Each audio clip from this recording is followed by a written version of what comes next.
लेकिन इसके बरक्स जब सीवियर गवर्नमेंट ने काफ़ी ज़्यादा पावलोव को सपोर्ट किया और गवर्नमेंट ने ना सिर्फ उसको फंड्स प्रोवाइड किए रिसर्च के लिए, बल्कि उसकी जो ज़रूरियात थी उससे भी प्रोवाइड किया रिसर्च के लिए।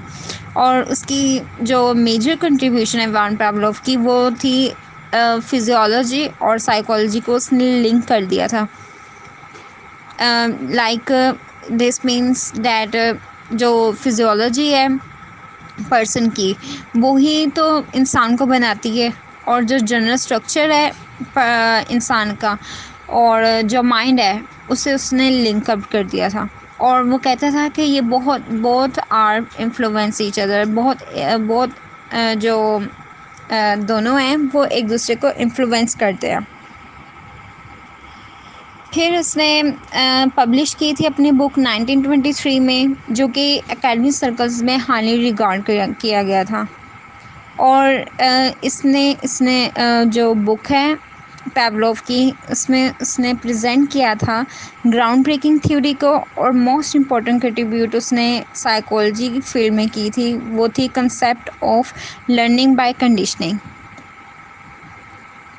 और ये उसके बुक में इलेबोरेट काफ़ी एक्सप्लेन से किया गया है। उसने उसने सिर्फ यही एक्सप्लेन किया था कि जो साइकोलॉजी और फिजियोलॉजी है उसने लिंक किया था इन दोनों के दरमियान और इसे डिस्कवर किया था।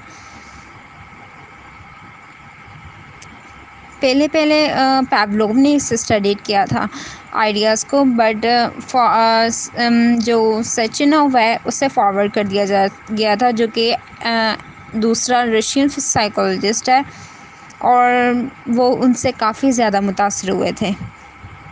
पावलोव ने सीरीज ऑफ एक्सपेरिमेंट कंडक्ट किए जो कि एनिमल्स पे भी थे और ह्यूमंस पे भी। उसने फर्स्ट जो एक्सपेरिमेंट डॉग्स पे डिस्कवर किया, जो कि लर्निंग बाय कंडीशनिंग पे था। इसमें डिफरेंट टर्म्स दी गई हैं। फर्स्ट रिफ्लेक्स है। रिफ्लेक्स को ऐसे डिफाइन किया जाता है, ये एक अनलर्नड और ऑटोमेटिक रिस्पॉन्स है एक इंडिविजुअल का स्टिमुलस से। लाइक जब हमारी आइज़ में कुछ भी चला जाए तो आइज़ जो है वो खुद ब खुद ही बंद हो जाती है, और पर्सन अगर किसी गर्म चीज़ को टच करे तो हमारा खुद ही फ़ौरन ही जो हैंड है हम उससे पीछे ले जाते हैं। ऐसी बहुत सारी एग्जांपल्स हैं जो कि रिफ्लेक्सेस को ज़ाहिर करती हैं। और इस एग्जांपल में जो पफ ऑफ एयर है और हॉट ऑब्जेक्ट है वो एक स्टिमुलस है, जो कि और जो रिस्पॉन्स है वो ब्लिंकिंग ऑफ आइज़ और विड्राइविंग ऑफ अ बॉडी और हैंड जो है वो इसके रिस्पॉन्सेज हैं। अगर इम्पोर्टेंटली बात की जाए तो ये सारे एक्शंस जो है वो इनवॉलंटरी है और नेचुरल रिएक्शंस हैं बॉडी के टुवर्ड्स द स्टिमुलस। और ये इसको पावलोव ने एज अ टर्म दिया था रिफ्लेक्सेस। अनकंडीशनल रिस्पॉन्स, ये एक नेचुरल रिस्पॉन्स है ऑर्गेनिज्म का अनकंडीशनल स्टिमुलस से।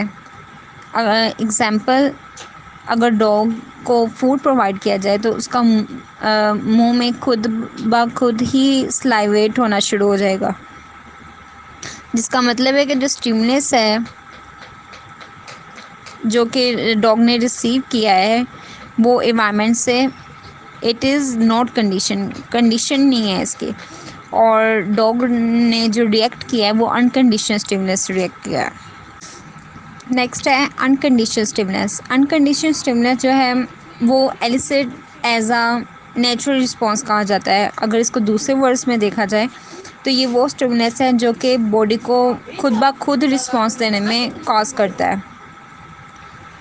ऑल्दो ये बॉडी जो है वो किसी कंडीशनिंग के थ्रू नहीं किसी कंडीशन नहीं इसके साथ जोड़ा जाता।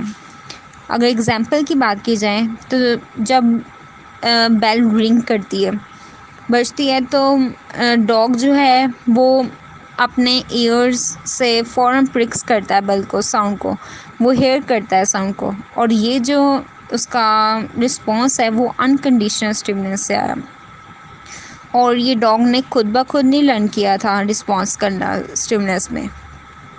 तो ये है unconditional response stimulus. Next is about conditional response. Conditional response में हम ये देखते हैं कि जो कंडीशन स्टिमुलस है जब ऑर्गेनिज्म को दिया जाता है तो वो एक सर्टेन मैनर में रिएक्ट करता है जो कि कंडीशन रिस्पॉन्स कहलाता है। लेकिन हमने पिछले एग्जांपल में देखा है जो डॉग है, डॉग को बेल और फूड के साथ ही हमने उसे फूड दिया और बेल के साथ ही एसोसिएट करके वो स्टिमुलस दिया था जिसकी रिज़ल्ट में स्लाइवेशन ऑफ अ माउथ हुई थी डॉग की। लेकिन बाद में जब डॉग को सिर्फ बेल के साथ ही स्टिमुलस एज अ स्टिमुलस उससे सिर्फ बेल ही दी गई है तो हम वो एक्सपेक्टेड था कि वो तब भी सलाइवेट करे। तो इसका मतलब ये हुआ कि जो डॉग रिस्पॉन्स कर रहा है वो सिर्फ अब हो गया है कंडीशन स्टिमुलस के साथ एसोसिएट उसने कर लिया है। और जो ओरिजिनल स्टिमुलस था फॉर एग्जांपल फूड, तो डॉग जो है वो सेम रिस्पॉन्सेस पे सेम ही स्टिमुलस पे सेम रिस्पॉन्स दे रहा है। Next is about condition stimulus. Condition stimulus में अकॉर्डिंग टू द पैवलोव जब न्यूट्रल स्टिमुलस और अनकंडीशन स्टिमुलस को कंबाइन किया जाता है तो ये डिफरेंट रिस्पॉन्सेस को अवॉक करता है जो कि कंडीशन रिस्पॉन्स भी कहलाता है और इसके रिज़ल्ट में कंडीशन स्टिमुलस आता है। कंडीशन स्टिमुलस को ऐसे देख सकते हैं कि जब डॉग को बेल सुनाई जाती है और फूड भी साथ ही दिया जाता है तो वो हम एक्सपेक्ट करते हैं कि वो स्लाइवेशन करेगा। डॉग के माउथ में जो है वो स्लाइवेशन होगी। और अगर दूसरे वर्ड्स में देखा जाए तो जो स्टिमुलस ऑफ अ फूड है वो कंडीशन उसको दी गई है और जो by using the stimulus of the ringing of bell यानी कि दोनों को एसोसिएट कर दिया गया है, दोनों को कंबाइन कर दिया गया है। पैवलोव ने फर्दर बहुत सारे आइडियाज़ दिए हैं एनिमल्स और ह्यूमन बींग्स के कैसे वो लर्न करते हैं। पैवलोव के मुताबिक अनकंडीशनल स्टिमुलस है और कंडीशनल स्टिमुलस है जब दोनों इकट्ठे प्रेजेंट किए जाते हैं तो कंडीशन रिस्पॉन्स अवॉक होता है। और बाद में जब कंडीशन स्टिमुलस अवॉक करना होता है तो same responsive as a before वो रिस्पॉन्ड करता है। अगर सिंपल टर्म्स में देखा जाए तो जैसे पहले बेल और फूड को प्रेजेंट किया गया था डॉग को और फिर स्लाइवेशन हुई थी, लेकिन बाद में सिर्फ बेल को ही बजाया गया और इसके और फिर भी स्लाइवेशन डॉग ने सीख ली थी। तो ये एक लर्न एस्पेक्ट है कि वो फूड के साथ हो या बेल के साथ एक के साथ उसने स्टिमुलेट कर दिया था, एसोसिएट कर दिया था तो उसने रिस्पॉन्स किया। तो ये था कि कैसे उसने अपने एक्सपेरिमेंट्स से एनिमल्स और ह्यूमंस को हमें बताया कि वो कैसे लर्न करते हैं। और इसमें बहुत सारे डिफरेंट आगे फर्दर प्रिंसिपल्स हैं जो कि हम आगे पढ़ेंगे। फर्स्ट है इक्विसिशन। इक्विसिशन है अकॉर्डिंग टू पैवलोव जब ह्यूमन और एनिमल्स लर्न करते हैं तो हम पेयर स्टिमुलस और को यानी कि एज अ रिज़ल्ट रिस्पॉन्स कर जब आता है तो हमें उसके साथ रीइंफोर्समेंट लाइक पॉजिटिव और नेगेटिव रिस्पॉन्समेंट हमें देना ज़रूरी होता है ताकि वो अच्छे से लर्न कर सके। ऐसे ही जैसे डॉग जो है उसे फूड के साथ बेल को एसोसिएट किया गया था सेम टाइम पे और उसने सीखा था कि कैसे वो उसने सीखा है एक स्टिमुलस से और उसने स्लाइवेट करना शुरू किया और एज अ सिंगल भी उसने सीखा था तो वो एक रीइंफोर्समेंट थी कि उसे फूड दिया जाएगा। नेक्स्ट है एक्सटेंशन। एक्सटेंशन में ये आता है कि अगर कंडीशनल रिस्पॉन्स जो है उसको रीइंफोर्समेंट ना दी जाए तो जो रिस्पॉन्स है लाइक जो उसने लर्न किया है वो डिसअपीयर होना शुरू हो जाए और इस प्रोसेस को एक्सटेंशन कहते हैं कंडीशनल रिस्पॉन्स का। लाइक फॉर एग्जांपल के डॉग को फूड बेल के साथ ना दिया जाए और बेल के साथ कनेक्ट किया गया है और फूड को, और बेल सिर्फ बजा दी जाए और फूड ना दिया जाए, तो एक्सपेक्टेड है कि जो डॉग है वो स्लाइवेट ना करे और ना ही उसे पता हो कि अब बेल बजेगी और मेरा फूड आएगा।